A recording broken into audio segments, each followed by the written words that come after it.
আসসালামু আলাইকুম। চতুর্থ শ্রেণীর গণিত বই নিয়ে ধারাবাহিকভাবে আলোচনা করছিলাম, তার ধারাবাহিকতা এখন তোমাদের সাথে 109 নম্বর পৃষ্ঠাটি নিয়ে আলোচনা করব। তোমরা অনেক বেশি দেখছো আমাদের চ্যানেলের ভিডিওগুলো, তার জন্য তোমাদেরকে অসংখ্য ধন্যবাদ। নিজে করি এই টপিকটা আমরা খুবই সুন্দর করে এখন পড়ব। 1 নম্বরে এখানে আছে সঠিক উত্তরের পাশে টিক চিহ্ন দেই। এখানে সঠিক উত্তরের পাশে আমরা টিক চিহ্ন দিব। 1 নম্বরে নিচের কোনটি প্রকৃত ভগ্নাংশ, এখানে নিচের কোনটা প্রকৃত ভগ্নাংশ এগুলো আমরা বের করব। প্রকৃত ভগ্নাংশের মধ্যে আমরা জানি উপরেরটার তুলনায় নিচেরটা ছোট হলে তখনই আমরা কি বলি, প্রকৃত ভগ্নাংশ বলি। তো এখানে এরকম কোনটা আছে, এখানে শুধু এরকম এটাই আছে, নিচেরটা বড় উপরেরটা ছোট।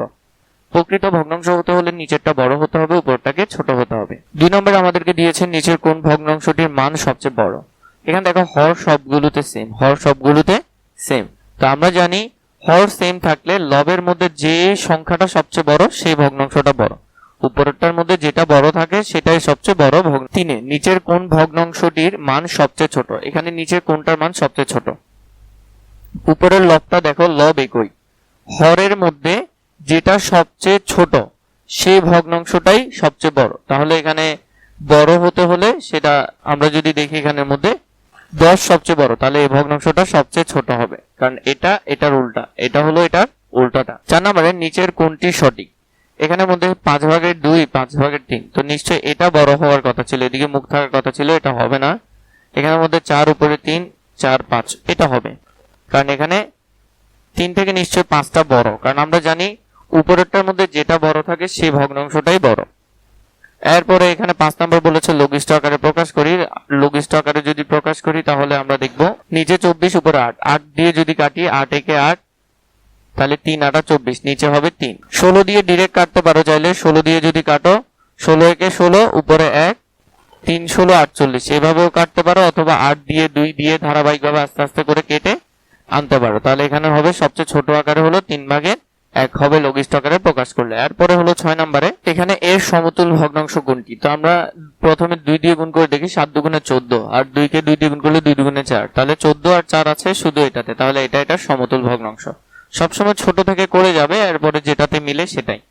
নিচে সবগুলো 7 7 ঠিক আছে, তাহলে এখানের মধ্যে সবগুলো থেকে কত আসবে, 7 আসবে। তো 7 আছে শুধু এখানে, আর 4 আর 5 যোগ করলে 9, 9 আর 3 যোগ করলে 12, তাহলে উত্তর এমনি ওইটা হবে, বোঝা যাচ্ছে। এখানে 14 এগুলো আসবে না। 2 নম্বরে নিচের ভগ্নাংশগুলো 2টি করে সমতুল ভগ্নাংশ লিখি। তো 2টি করে সমতুল ভগ্নাংশ লিখা আমার খুবই সোজা। আমরা প্রথমে 2 দিয়ে গুণ করি, 7 কে 2 দিয়ে গুণ করলে 7 দুগুণে 14, তাহলে 3 কেও 2 দিয়ে গুণ করতে হবে, 3 দুগুণে 6, 7 কে 3 দিয়ে গুণ করলে 3 7 21, 3 কে 3 দিয়ে গুণ করলে 3 3 9, 5 কে 2 দিয়ে 8 কে 2 দিয়ে গুণ করে 8 দুগুণে 16, 5 কে 2 দিয়ে করলে 5 দুগুণে 10,